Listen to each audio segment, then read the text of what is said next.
छत्तीसगढ़ की राजधानी रायपुर की दक्षिण विधानसभा सीट से बीजेपी प्रत्याशी और पूर्व मंत्री बृजमोहन अग्रवाल के साथ प्रचार के दौरान झूमाझटकी किए जाने के बाद सियासत गर्मा गई। बीजेपी के कई नेता और कार्यकर्ता इसे प्रायोजित हमला बताते हुए सिटी कोतवाली पहुंचकर हंगामा किया। बाद में डॉक्टर रमन सिंह के हस्तक्षेप के बाद कार्यकर्ताओं ने कोतवाली परिसर खाली किया। बीजेपी प्रत्याशी बृजमोहन अग्रवाल ने अपने आरोप में कहा कि मैं हर बार चुनाव प्रचार के लिए बैजनाथ पारा के मदरसा चौक पर जाता हूं। इस बार भी जब यहां प्रचार के लिए पहुंचा तब कुछ लोगों ने मुझे मारने की कोशिश की। मुझे कोई डरा नहीं सकता, मुझे कोई मार नहीं सकता, परंतु षड्यंत्र पूर्वक अगर कोई ये काम करता है। जब मैं बैजनाथ पारा में घुसा तो मुझे मेरे स्वागत हुए, मुझे माला पहनाई गई, परंतु 20-25 लोग ऐसे खड़े हुए थे। जब मैंने सोचा मेरे स्वागत के लिए खड़े, मैंने उनके सामने जाकर हाथ जोड़ा और कमल में वोट का आह्वान किया तो मेरी कॉलर पकड़कर मेरे मारने की कोशिश की गई। बृजमोहन अग्रवाल ने बताया कि मेरे पीएसओ मुझे खींचकर मदरसे के भीतर ले गए, इस वजह से मैं बच गया। महंत को जिताने एजाज और अनवर को कांग्रेस ने जिम्मेदारी दी है।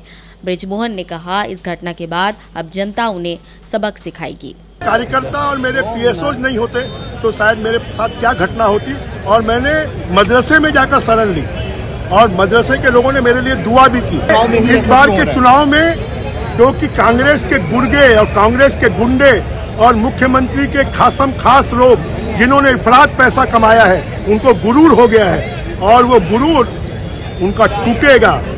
मुख्यमंत्री जी ने उन गुर्गों को जिम्मेदारी दी है कि जितना पैसा चाहिए उतना पैसा मिलेगा। मेरे को रायपुर दक्षिण की सीट चाहिए। मुख्यमंत्री जी और उनके गुर्गे ये समझ जाए कि रायपुर की जनता इन गुर्गों का साथ नहीं देगी, तो बृजमोहन का साथ देगी। पूर्व मुख्यमंत्री डॉक्टर रमन सिंह सिटी कोतवाली थाना पहुंचे, जहां वे धरना में शामिल हुए। पूर्व मुख्यमंत्री डॉक्टर रमन सिंह ने कहा कि पहले चरण का मतदान हो गया है, कांग्रेस सरकार की छुट्टी होने वाली है। अधिकारियों, अब तो तलवा चाटना बंद करो, ये प्रजातंत्र है, यहाँ गुंडागिरी नहीं चल सकती। कांग्रेस का पत्ता साफ हो गया है।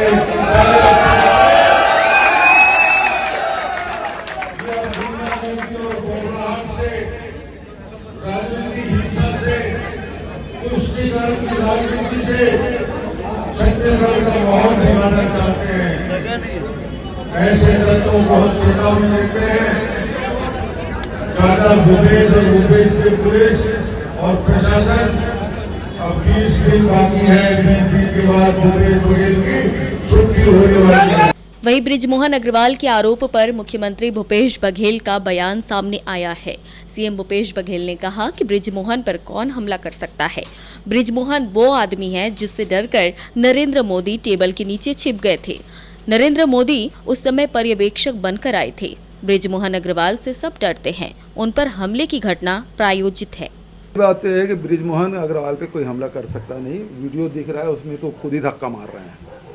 दूसरी बात है, जो नरेंद्र मोदी जैसे को टेबल के नीचे घुसने के लिए मजबूर कर दे, उस बृजमोहन अग्रवाल को कोई धमकी दे सकता है, कोई धक्का दे सकता है। मजाक कर रहे हैं। मतलब ये है कि इसका मतलब ये है कि अब सेठ जी पिछड़ रहे हैं चुनाव।